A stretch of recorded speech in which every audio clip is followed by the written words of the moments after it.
बिस्मिल्लाहिर्रहमानिर्रहीम। मैं इंतहाई मशकूर हूँ आप शॉर्ट नोटिस पर तशरीफ़ लाए। पाकिस्तान एक बहुत ही कठिन दौर से गुज़र रहा है और हाल ही में आने वाले सैलाब ने पंजाब, सिंध, बलूचिस्तान और गिलगित बल्तिस्तान में तबाही मचाई हुई है। और ये जो सैलाब आते हैं ये मौसमी तब्दीली की वजह से आते हैं। पाकिस्तान बैनुल-अक़वामी सतह पर उन ममालिक में शामिल है जो इस मौसमी तब्दीली का सिर्फ 1% हिस्सा पाकिस्तान की वजह से है। जो कार्बन एमिशंस और जो कार्बन डाइऑक्साइड, जो माहौलियाती आलूदगी है जिसकी वजह से ये मौसमी तब्दीली आती है, ग्लेशियर पिघलते हैं, सैलाब आते हैं, इसके ज़िम्मेदार ज़्यादा तरक्की याफ्ता ममालिक हैं। और वो आप अगर देखें तो दर्जा बदर्जा ये हिसाब लगाया जा सकता है कि कौन सा मुल्क कितने फ़ीसद इस मौसमी तब्दीली का ज़िम्मेदार है। अब जब पाकिस्तान सिर्फ 1% इस मौसमी तब्दीली का ज़िम्मेदार है, मगर आप देखें कि 3 करोड़ 30 लाख अफराद इस सैलाब से मुतासर हुए हैं, 1300 से ऊपर अमवात हुई हैं, जिसमें बहुत बड़ी तादाद बच्चों की है। माल मवेशी उसका नुकसान अपनी जगह पर। और हम शुक्रगुजार हैं उन दोस्त ममालिक के जिन्होंने इस मुश्किल वक्त में पाकिस्तान का साथ दिया और इमदाद भिजवाई, जिसमें ब्रादर मुल्क मुत्तहिदा अरब इमारात, जिसमें चीन, जिसमें टर्की, जिसमें सऊदी अरेबिया और दीगर ममालिक जिन्होंने पाकिस्तान की इस दुख दर्द का एहसास किया और इस कठिन मौके पर पाकिस्तान की भरपूर इमदाद की है। मगर एक शख्स जिसकी हुकूमत पंजाब में भी है, खैबर पख्तूनख्वा में भी है, गिलगित बल्तिस्तान में भी है और आज़ाद कश्मीर में भी है, वो पाकिस्तानी कौम के लिए कोई जज्बात नहीं रखता। और मेरा ख्याल है कि उसको घर से मना किया गया है कि आफतज़दा इलाकों का दौरा नहीं करना। बहुत सारे लोग हैं जो सुपरस्टिशन में बिलीव करते हैं।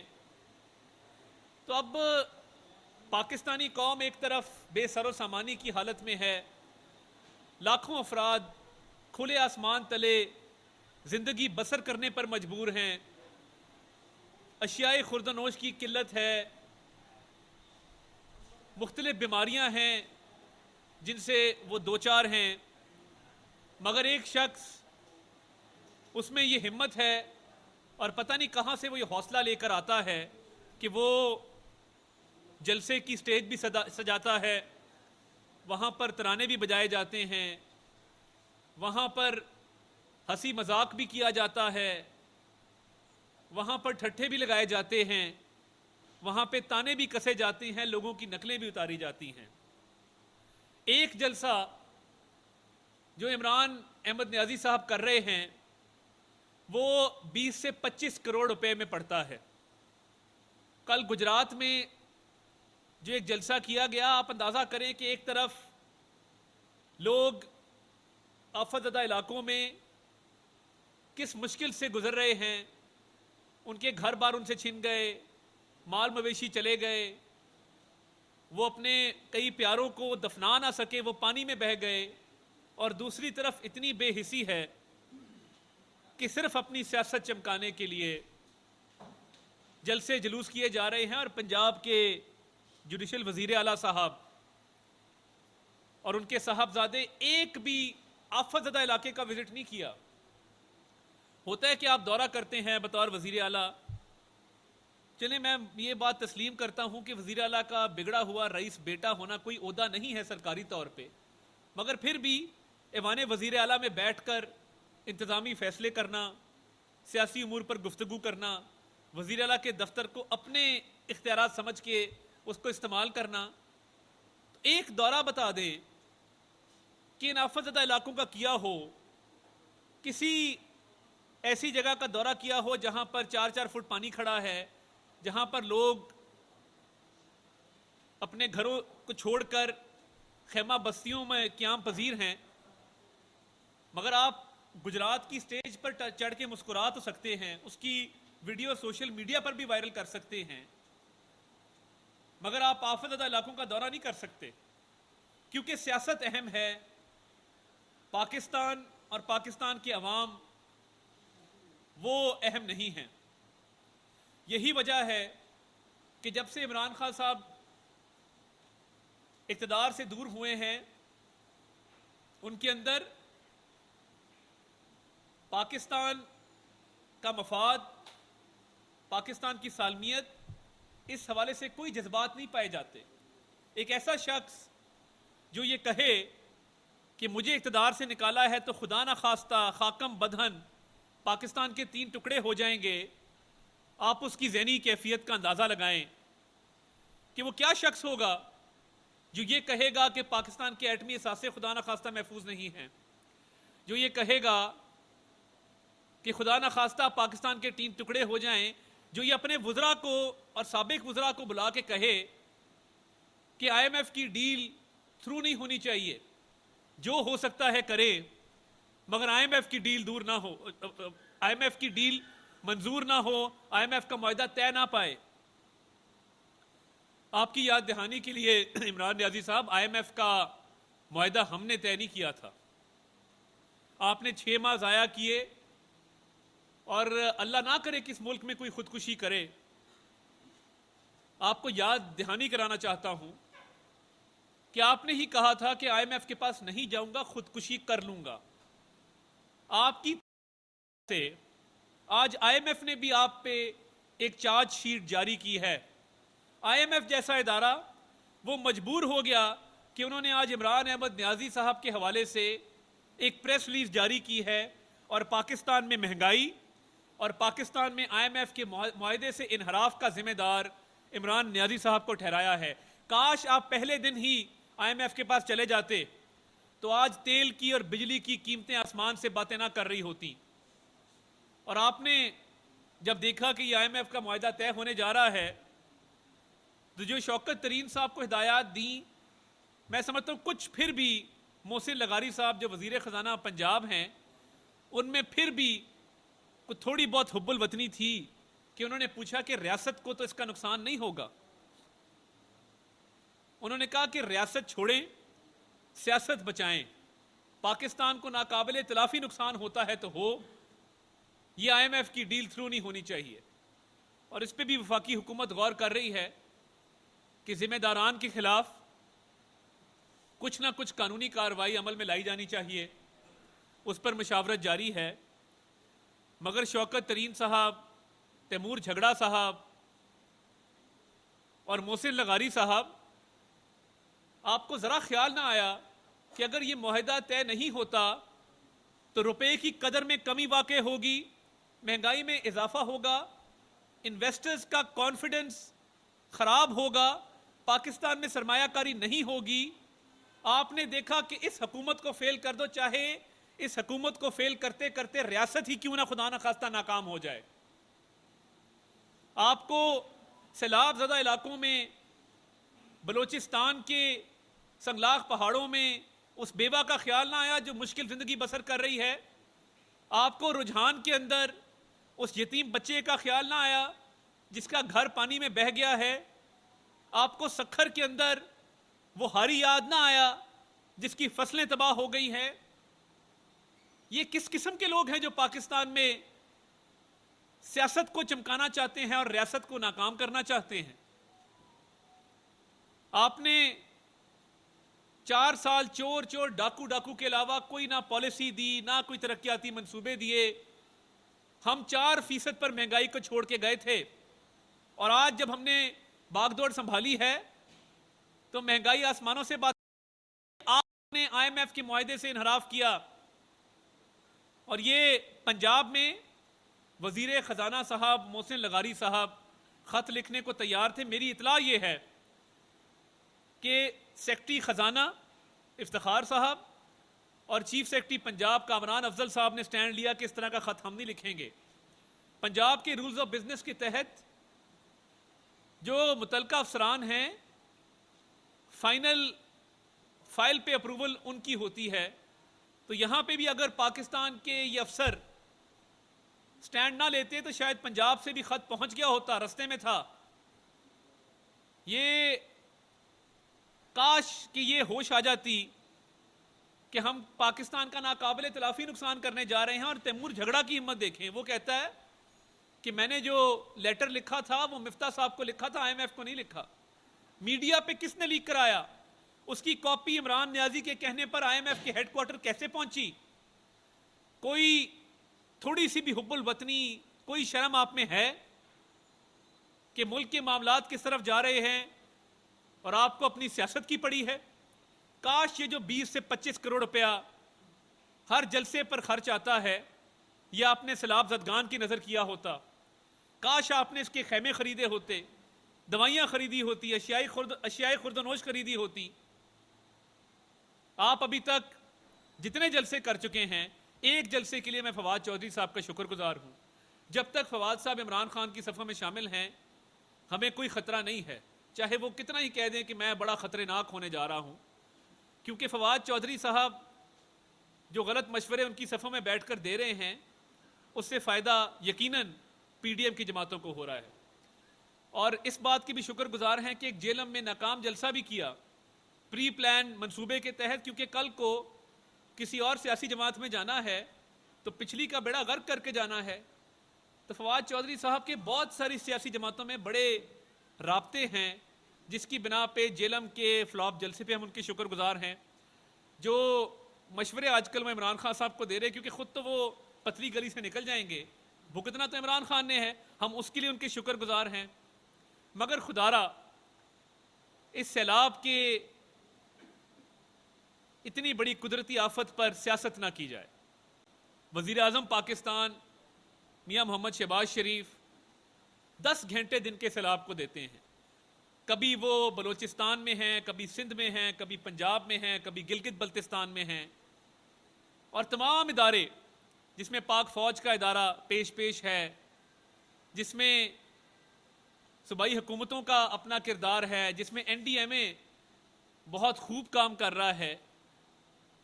और देखिए, आप बैनुल अक़वामी मीडिया देखें, इतनी बड़ी कुदरती आफत है, 1/3 पाकिस्तान इस वक्त डूबा हुआ है। और एक इनकी साबका MNA शंदाना गुलजार साहिबा ने BBC को इंटरव्यू देते हुए कहा कि पाकिस्तान को इमदाद ना दी जाए, इमदाद ज़ाया हो जाती है। आपको ज़ाती रंज होगा, आपको ज़ाती गम होगा कि आपको डी नोटिफाई कर दिया गया, मगर खुदारा पाकिस्तान से, पाकिस्तान की अवाम से और सैलाब मुतासरीन से इसका बदला मत लें। पाकिस्तान में जो इमदाद आएगी, हुकूमत पाकिस्तान इसका जिम्मा उठाती है कि वो 100% सैलाब ज़दगान की खिदमत में लगेगी।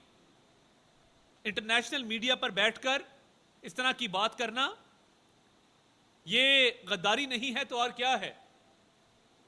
और देखिए, मौजूदा हुकूमत इंतकाम में यकीन नहीं रखती। किसी एक शख्स के खिलाफ भी कोई मुकदमा झूठा या बेबुनियाद कायम नहीं किया गया। शहबाज गिल बयान ना देते तो क्या उनके खिलाफ कोई मुकदमा कायम होता? यानी आप पाकिस्तान की फौज के इदारे के खिलाफ, अदलिया के खिलाफ एक बाकायदा मुहिम चलाते हैं और वो काम करते हैं जो तारीख में कभी नहीं हुआ। एक खातून जज का नाम पुकारना, खातून कोई भी हो, और बाद में कहना कि मेरा ख्याल था कि ये एग्जीक्यूटिव ऑफिसर हैं, जुडिशियल ऑफिसर नहीं हैं। क्या एग्जीक्यूटिव ऑफिसर खातून की तौहीन करना तौहीन नहीं है? क्या उसको पहले नाम से पुकारना और फिर फातिहाना मुस्कुराहट देना, क्या ये एक महज़्ज़ब मुआशरे में मुमकिन है?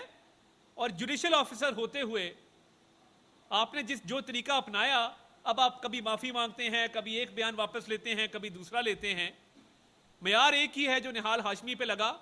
सेनेट की सीट से हाथ धोने पड़े, कैद काटनी पड़ी। तलाल चौधरी की मिसाल आपके सामने है, दानियाल अजीज की मिसाल आपके सामने है। ये नहीं हो सकता कि इंसाफ का दौरा मयार हो।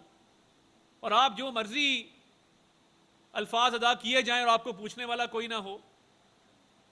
कभी आप अदलिया के खिलाफ मुहिम चलाएं, कभी फौज के खिलाफ चलाएं, कभी किसी को मीर जाफर मीर सादिक कहें, कभी किसी को ललकारें मैं 4 नाम ले लूंगा। इंतजार किस बात का है? लेना 4 नाम आके। आप वो शख्स हैं कि एहसान फरामोशी और अनाप परस्ती के अलावा आपको तीसरा कोई काम नहीं आता, वरना आप में हिम्मत ना होती कि सैलाब के दौरान आप इस तरह के तमस्खर उड़ाते और इतने इतने स्टेज सजाते। तो ये जो इदारों के खिलाफ भी आपकी मुहिम है और जो शहबाज गिल ने भी किया, अदालत से उसकी जमानत रद्द हुई है। हमने कोई इस तरह का काम नहीं किया जिस तरह आपने राना सनाउल्लाह पे 15 किलो हेरोइन डाली थी। शहबाज शरीफ साहब को आपने 2 दफा जेल भेजा था। मरियम नवाज शरीफ साहिबा को 2 दफा गिरफ्तार किया, सजाए मौत की चक्की में कैद किया। हमजा शहबाज शरीफ साहब को 22 माह जेल भेजा। मैं किस किस का नाम लूं? शाहिद खाकान अब्बासी, एहसन इकबाल, ख्वाजा साद रफीक, ख्वाजा सलमान रफीक, मिफ्ता इस्माइल, सब बेबुनियाद और झूठे केस। खुर्शीद शाह, फरियाल तालपुर। कोई एक मुकदमा बता दें जो इंतकाम के तौर पे ना बनाया गया हो। आपके ऊपर जो केस हैं, तोशा खाना से लेके फॉरेन फंडिंग तक, अब समझ आती है कि आप इस मुल्क के 3 टुकड़े की क्यों बात करते हैं। अब समझ आती है कि आप जो IMF का प्रोग्राम उसको सबोटाज करने जा रहे थे, वो क्यों करने जा रहे थे। वो इसलिए कि आपने फॉरेन फंडिंग में जो पैसे लिए हैं वो आपने हलाल करने हैं। है वो हराम की कमाई, मगर आपने उसको हलाल करना है। बैरी सी स्नैप से लेके रुमेता शेट्टी तक जो ये रकूम आई हैं, जो पाकिस्तानी नहीं दे रहे, भारतीय नजाद अमरीकी दे रहे हैं, यहूदी अमरीकी दे रहे हैं। वो लॉबी दे रही है जो बैनुल अक़वामी तौर पे पॉलिटिकल कैंपेन्स को फंड करते हैं कि उससे कोई फायदा हासिल किया जा सके। दुनिया भर में यह असूल है कि जब आप किसी पॉलिटिकल पार्टी को फंड करते हैं तो आप पॉलिसी साजी में कोई ना कोई अपना मतलब निकालते हैं कि कल को जो फैसले होंगे उसमें कुछ हमारी मर्जी भी शामिल होगी। ये उसका हक अदा कर रहे हैं आप, पाकिस्तान के साथ गद्दारी करके। मैं बतौर पॉलिटिकल वर्कर ये समझता था कि पाकिस्तानी सियासतदान गद्दार नहीं हो सकता, मगर जब से आपके ये राज खुले हैं फॉरेन फंडिंग वाले, और आप आए दिन कोई ऐसी हरकत करते हैं, वो पाक फौज पे हमला हो जिसके जवान सैलाब में लोगों की मदद कर रहे हैं। मीर जाफर और मीर सादिक तो आप हैं, आपसे बड़ा गद्दार कोई नहीं है। और जुर्रत देखे सिपाही सालार को ललकारते हैं, आपकी हैसियत क्या है। और मैं ये भी समझता हूं कि ये सारी कड़ियां आप जोड़ें, शहबाज गिल का बयान, अदलिया पर हमले, IMF की डील को साबोटाज करना, सैलाब मुतासरीन को तनहा छोड़ के 4 हुकूमतें होने के बावजूद जलसे जुलूस करना और उनकी इमदाद ना करना, और पंजाब के वजीर आला ये शरीके जुर्म हैं, दोनों बाप बेटा। ये इस मुल्क दुश्मन बयानिए के दफा में खड़े हैं। जब शहबाज गिल को अडियाला जेल से इस्लामाबाद पुलिस के हवाले करने से इनकार किया गया था तो बाप बेटे की मर्जी शामिल थी। जब ये लेटर लिखने की बात हुई तो परवेज इलाही और उसके साहबजादे ने क्या एक्शन लिया, मुझे आप बताइए। क्या मोहसिन लगारी को काबीना से फारिग किया गया? अल्लाह भला करे सेक्रेटरी फाइनेंस का और चीफ सेक्रेटरी का, जिन्होंने वो खत तोड़ नहीं चढ़ने दिया। वरना पंजाब इस वक्त, पंजाब हुकूमत मुल्क दुश्मन बयानिए की सबसे बड़ी हामी है और सारी प्रोटेक्शन और तहफ़्फ़ुज़ इमरान खान को पंजाब से मिल रहा है। हमारा ये हक है कि हमारा वो रिव्यू जिसमें वो 25 वोट डिस्काउंट किए गए थे, वो रिव्यू सुप्रीम कोर्ट सुने और उसके अंदर फैसला करे कि अगर 10 वोटों की गिनती जायज़ है तो इन 25 वोटों का क्या होगा। जिन लोगों को अपनी सीट से हाथ धोना पड़ा और उनको सजा मिली इस बात की, तो उनको सजा तो वोट कास्ट करने की मिली थी, तो फिर वोट शुमार क्यों नहीं किए गए। यह अफसोसनाक है कि पंजाब में एक ऐसी हुकूमत मुसल्लत है जिसने किसी वजीर को इसको फारिग नहीं किया। परवेज इलाही ने मोहसिन लगारी को कोई जवाब तलबी नहीं की, कोई बाजपुरस नहीं की कि तुमने ये क्यों किया। और मैं ये भी कहता चलूं कि ये पंजाब हुकूमत ने मुल्क के साथ गद्दारी की है। और अब सैलाब मुतासरीन को तने तना छोड़ के जो यहां पे करप्शन का बाजार गर्म किया जा रहा है, नौकरियां बांटी जा रही हैं मेरिट के खिलाफ, तरक्याती मंसूबों में कट रखे जा रहे हैं 7% के, मोनोसिलाई मिस्टर 7% हैं क्योंकि वो आजकल 7% ले रहे हैं तरक्याती मंसूबों के अंदर। तो ये कौम को यकजा करने का वक्त है। ये वक्त है कि पाकिस्तानी अवाम जो मुश्किलों में घिरी है उसको गले से लगाया जाए, उसके दुख दर्द दूर किए जाएं। सियासत होती रहेगी, पाकिस्तान रहेगा इंशाल्लाह, ता क़यामत रहेगा। और आपका किरदार याद रखा जाएगा तारीख के स्याह तरीन बाब में कि आपने इस मुश्किल वक्त में रियासत की बजाय सियासत को तरजीह दी थी। और ये पाकिस्तानी अवाम आपका गिरबान पकड़ेंगे। तो मैं इन अल्फाज के साथ कि ये वफाकी हुकूमत और हमारे तमाम इत्तेहादी पूरी तरह कारबंद हैं कि हम इस सैलाब में अपना भरपूर किरदार अदा करेंगे। और इंशाअल्लाह जब तक आखिरी मुतासरा शख्स अपने घर में बहाल नहीं हो जाता, हम चैन से नहीं बैठेंगे। बहुत शुक्रिया।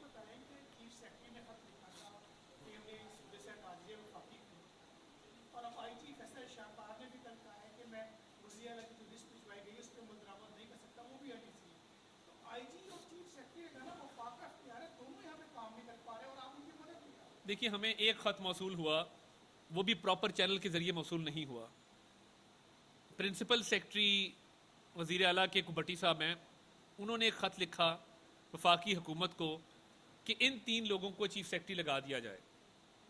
पहली बात तो ये है कि प्रिंसिपल सेक्रेटरी का ये इख्तियार नहीं, वो इतने पढ़े लिखे नहीं हैं, अंडर मैट्रिक हैं, उन्होंने 7वें स्केल में क्लर्क भर्ती हुए थे।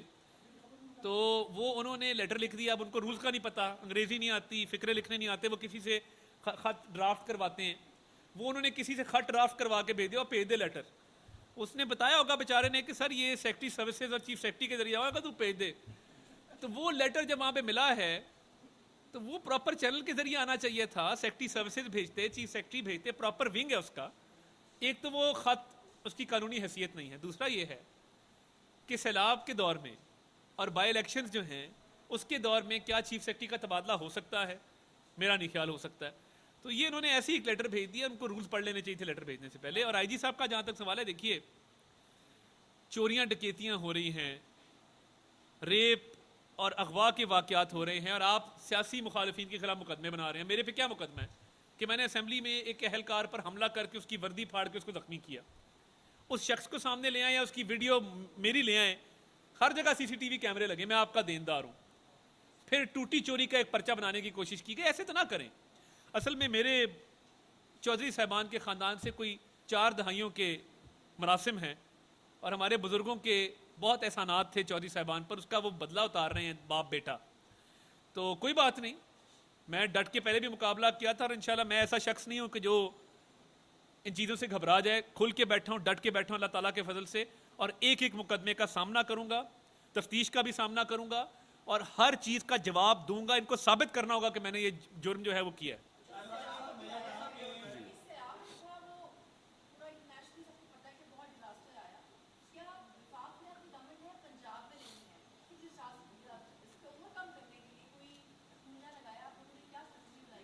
देखिए, एनडीएमए ने एक कंट्रोल सेंटर कायम किया है, नुकसान का तखमीना भी लगाया जा रहा है, उसमें मुख्तलिफ इदारों को इन्वॉल्व किया गया है। जहाँ पे सड़कें टूटी हैं, राब्ते टूटे हैं शहरों सूबों के दरमियान, उसकी बहाली के लिए FWO को इन्वॉल्व किया गया है। जहाँ पर खैमे रिक्वायर्ड हैं वहाँ पर खैमे प्रोवाइड किए जा रहे हैं, जहाँ पे अद्वियात रिक्वायर्ड हैं वो दी जा रही हैं। तो वज़ीर आज़म ने मुख्तलिफ सूबाई कमेटीज़ भी तश्कील दी हैं, एक कौमी सतह पर एक कंट्रोल सेल भी कायम किया है और चेयरमैन एनडीएमए की कोऑर्डिनेशन के साथ तमाम लोग काम कर रहे हैं। उनकी रोज़ तकरीबन तमाम सूबों के चीफ सेक्रेटरी से भी बात होती है और मुकम्मल तौर पे हर चीज़ का तखमीना लगाकर जो भी ज़रूरत है वो वफाकी हुकूमत पूरी कर रही है।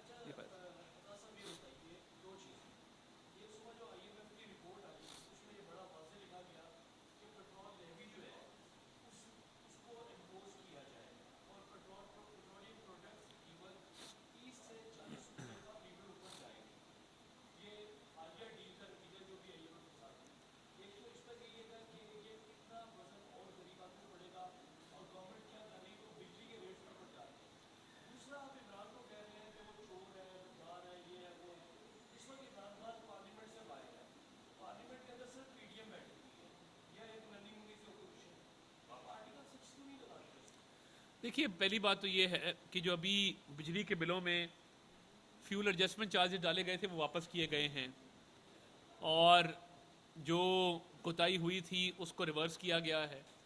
दूसरा, आने वाले दिनों में पेट्रोल के हवाले से देखिए, बैनुल अक़वामी मंडी में जो कीमतें हैं वो पेट्रोल की कीमत का तयन करती हैं, और वज़ीर आज़म साहब इस हवाले से बड़ा कंसर्न रखते हैं कि गरीब आवाम तक रिलीफ किस तरह पहुंचाना है। तो इंशाल्लाह आने वाले दिनों में आप देखेंगे कि रिलीफ में इजाफा होगा, और वजारत ख़जाना इस पर मशावरत कर रही है कि किस तरह कम से कम बोझ जो है वो गरीब आदमी पर डाला जाए।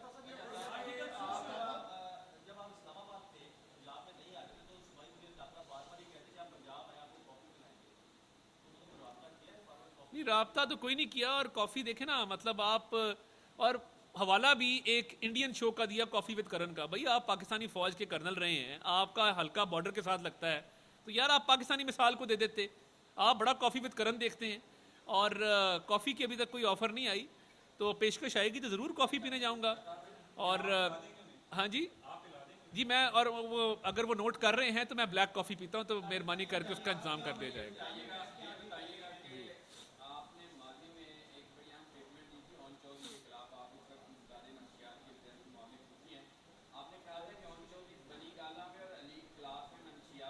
जी,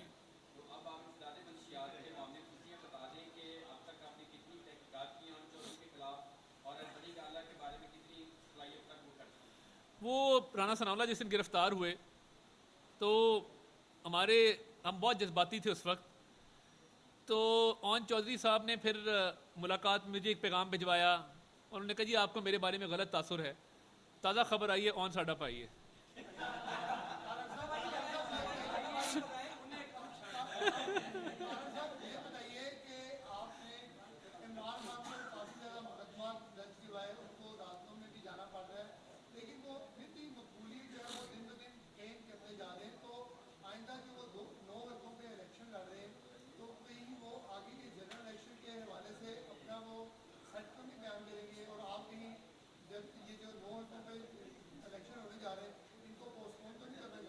देखिए, बात यह है कि इमरान खान साहब जिस वक्त सियासत कर रहे हैं उनकी मकबूलियत में इससे इजाफा नहीं होगा कि आप सैलाब के दौर में इस तरह से एक गैर संजीदा रवैया अपनाएं, रियासत के ख़िलाफ़ महाजाराई करें।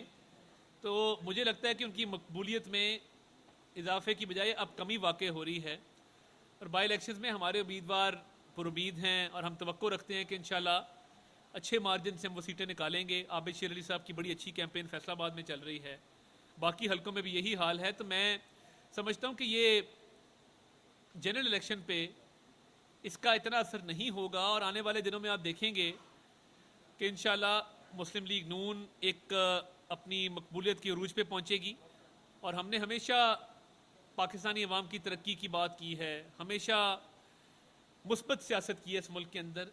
ये मनफी सियासत वालों को इंशाल्लाह शिकस्त का सामना करना पड़ेगा। ये आखिरी सवाल।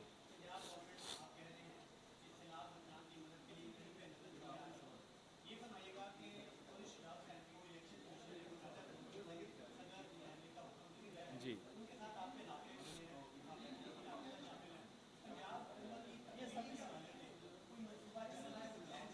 देखिए, उसके लिए हम वक्त कोशा हैं, और हमने कभी हार नहीं मानी। 186 वोटों की हुकूमत है, तो इसका मतलब है कि उनके पास एग्जैक्ट वो मुजवजा तादाद मौजूद है जो हुकूमत कायम करने के लिए चाहिए, 186। तो एक या दो मेंबरान के जाने से भी तरीके अदम एतमाद जो है वो, अगर देखें, अगर आए, अगर एतमाद के वोट का इनको कहा जाए तो एतमाद का वोट नहीं ले सकेंगे। तो इंशाल्लाह पंजाब में तब्दीली के हवाले से भी हम पर उम्मीद है, और अपनी कोशिशें जारी रखे हुए हैं। आखिरी सवाल।